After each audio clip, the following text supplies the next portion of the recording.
I'm a social scientist. I study human behavior. For the last few years, I've been thinking, what kind of talent do we need to thrive in the age of artificial intelligence? And moreover, will that talent be more specialist in nature or more generalist in nature? At school, I was terrible at maths. My parents told me that, can you do better? And I worked hard and moved from not so good to average, which was a big deal, right? And then my parents said, yes, but can you do even better? I said, I'll give it a try. So I tried, and then what they were expecting is that, can you be good and very good at maths? So then I said, yes, I'll give it a try. I gave it a second try, but then I could not move the needle beyond good. And then they realized that maybe I don't like maths that much, right? And at that point in time, they said, son, do whatever you want to do in life. Pick whichever subjects that you want. But can you be like world-class in whatever you do? So you want to become a chef. Can you be a world-class chef? You want to become a painter. Can you be a world-class painter? What they were saying is that, can you pick a lane? And can you go further and further in that lane? They were asking me to be an expert, a master, or a specialist. That's what we know as a specialist track. Later on, I realized that there is another category of people who are not exceptionally great at one thing, but they are reasonably good at a few things.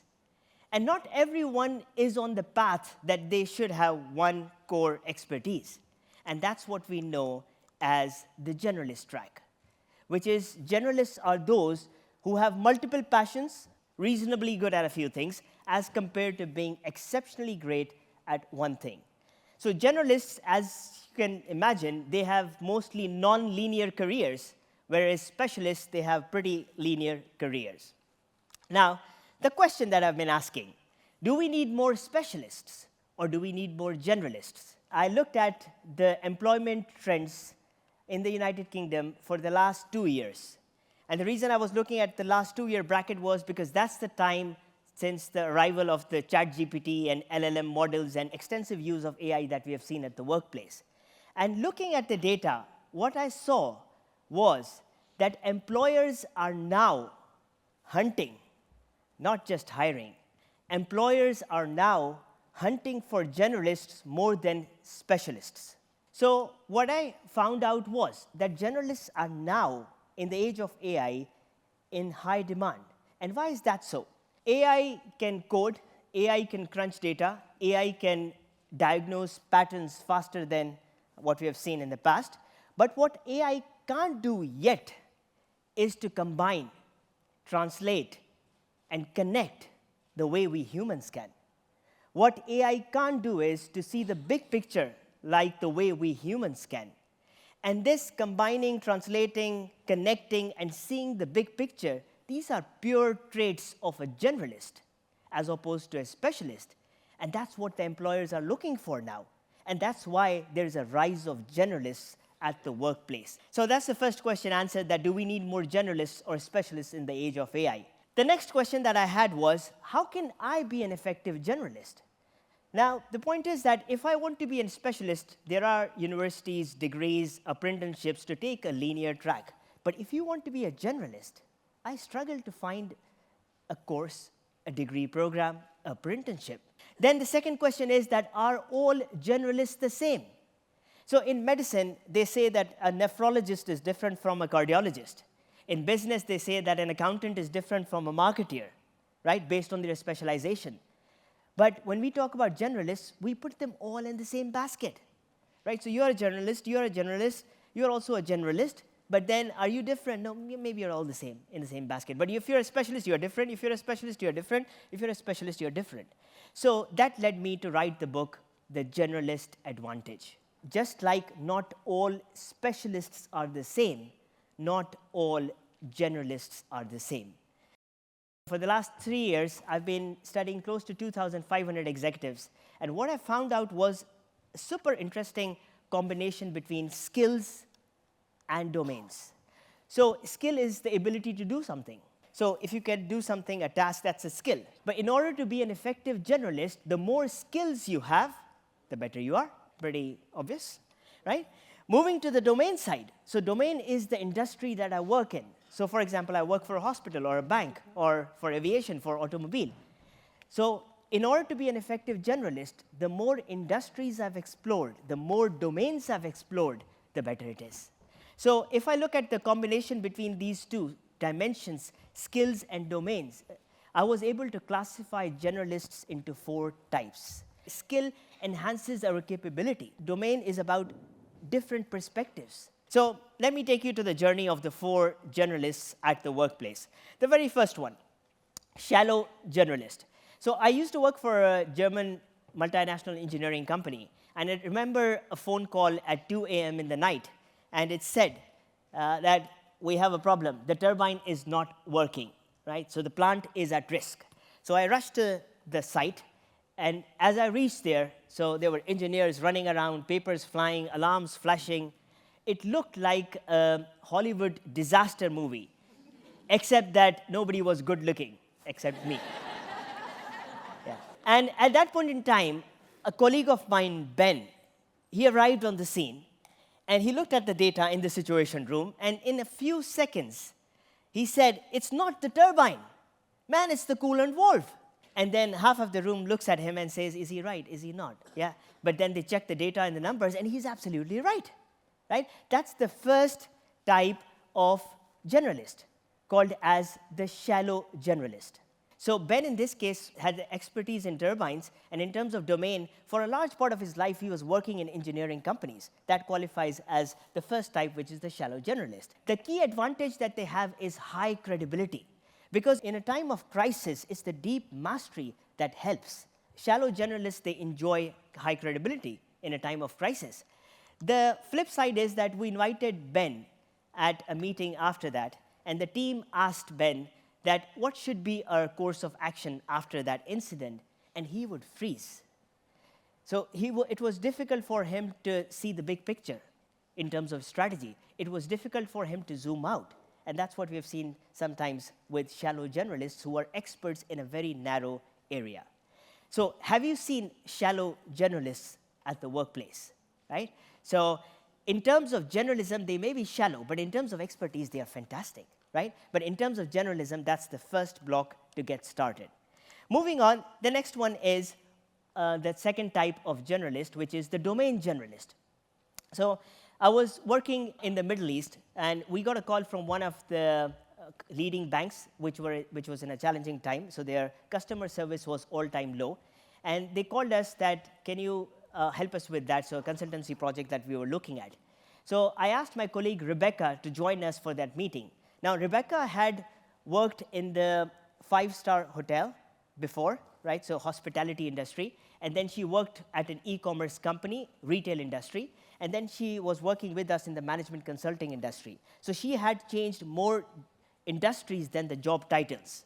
And in that point, when I asked her to join me for the meeting, she said, "We have other colleagues who have solid banking experience. Why don't you take them for the meeting?" And I said, "There's a reason I'm thinking about that I want you to be in the meeting." And then we went there, we were talking about customer service, and there came a point where Rebecca said that, "I know the problem. The problem is that you're trying to improve the customer service of your bank, and you're looking at other banks. I think you should step outside your industry. For example, look at hotels. How do they look at customer service, and apply that in the banking industry?" Right? And I remember 3 months down the line, I received an email from the chief operating officer of the bank saying that we have been bankers all our lives, but it took us someone who once arranged honeymoon suites to tell us how to do the customer journey at a bank. So that's the second type of generalist, which is the domain generalist. Now, these type of generalists, they have varied industry exposure. So they come from different industries. And you might have seen this in your team, in your organization. People who were previously working for a retail company, before that they were working for an automobile company, before they were working for a hospital, and now they're working for you, right? So you'll see them, these are domain generalists. So they are generalists in terms of domain. The advantage that they bring at the workplace is flexibility, because they have moved across the industries. So they are flexible in terms of their perspectives. We have seen this there. We have seen this there. So it's not just one thing, one line in one box, right, which works when we are too long in the same industry. The flip side otherwise is that they risk overgeneralizing. So something worked over there when they were working with an aviation company. They tried to apply it here at the university, which may or may not work. Right? So there is a bit of risk, a caveat over there. So that's the second type of generalist, which is the domain generalist. Moving now to the healthcare, and this is super interesting. So I was working in Malaysia and Singapore, and there was a hospital. We were doing a training intervention for them. The hospital was in absolute chaos, right? So doctors blaming administrators, HR blaming IT blaming finance, everybody frustrated, patients waiting, and I'm thinking, I need a vacation, just after listening to them for 30 minutes. Right? And then we asked them that, can you redesign the patient journey? And in the breakout session that we're doing in the training, so doctors were the most confident ones. They said that we know the patients the best. But it was Ali who comes out, and he draws something on the whiteboard which amazes us all. And Ali was not a top surgeon at the hospital. He worked at a bit of everything in terms of patient services, finance, IT, human resources for the last 7 years in the same hospital. So he had multiple skills, multiple disciplines, and he was generalist of that sort, which is a skill generalist. So when Ali came in, he drew the customer service journey, and I could see it. Everybody could see it, what the problem was. No blame, no argument, just plain clarity. People were looking at Ali as a leader at that point in time. So that's a skill generalist. So those who have multiple skills. So these are the colleagues who may not have moved industries. So you might see them in your organization, in your team, that they, or maybe they are still in the same company, in the same organization for long, in the same industry for long, but they have moved departments, they have moved disciplines within the same organization, and that's what I found out in my research, that those are skill generalists. So a skill generalist, they have the DNA for leadership growth, because when we look at senior level positions, organizations look for multi-skilled talent, and that's where they thrive. But the problem is that skill maintenance is not easy. So if I want to be good at marketing, at the same time a bit good at finance, and then a bit into public relations, so I need to upskill and reskill myself, so it needs more time and effort in terms of skill maintenance. And finally, the ultra generalist. This one is great. I now work in academia, in the higher education space and research. And by now, you must have guessed that I am a generalist, because I think I have multiple skills and I have moved across domains. So one of my PhD learners, Adele, comes to me and nervously tells me that my work doesn't fit anywhere. And I saw the confusion on her face. She was scattered, right?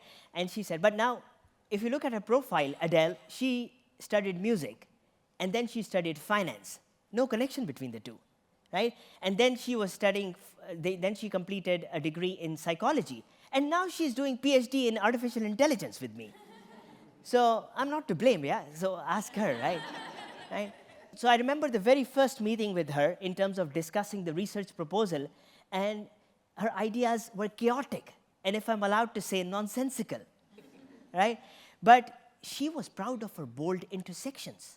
And in one meeting, she came to me and said that I've got the idea, that what I'm going to do research on. And she said that AI for financial music therapy, FMT. I said, yeah, okay, tell me more. And she said that what I've done is that I've converted the stock market volatility into therapeutic real-time music. And what she thinks is that traders on the floor in the stock market can listen to this music along with the numbers, and they can understand the mood of the market. And I was thinking, is she mad or genius? Right? So now if I reflect, she wasn't scattered. She was ahead, right? And she changed the research ground agenda that she was working on. So that's the type of ultra generalist, because she had multiple skills. Music, she was good in terms of musical instruments, psychological assessments, stress management techniques. And then she, in terms of domains, she was versatile in terms of working in different industries. So looking at ultra generalists, they have multiple skills and multiple domains. And if you look at the advantage that they have, these are the colleagues who are mostly disruptors. They are the ones who change the industry, the market, the area that they work in, because they see the dots that others don't.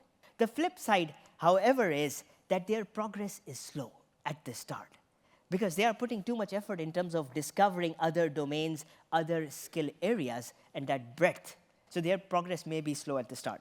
So to recap, the shallow generalists are experts, right? So they have expertise, one skill in one domain, right? And in the age of artificial intelligence, they may be at risk to technology, as we have seen with the massive layoffs in the last 2 weeks in terms of the big technology firms. So if you are good at coding, fine, fantastic, but then what else can you do apart from coding? That's the question that they're asking in technology firms, which I never expected. Moving to the second one, which is domain generalist. So in terms of domain generalist, if you have multiple exposure in multiple domains, you're in a good position in terms of the pace of artificial intelligence, because you have flexibility. You have seen what moves between different industries, and that will be critical in the age of artificial intelligence. The third one, like Ali in this case, if you are a skill generalist, you are also at a good spot in the age of artificial intelligence, because we're looking for talent who is multi-skilled rather than someone who is deep down into one area in terms of their expertise in most of the industries that we see now. And finally, ultra generalist. So I think ultra generalists are at the best spot in terms of how to lead in the age of artificial intelligence, because their multiple skills and multiple domains makes them indispensable in today's time. And from that perspective, they are disruptors. They are the ones who are doing radical innovation in organizations, or who have the appetite to contribute the most. So if somebody tells you that they are a generalist, ask them, what type of generalist are you?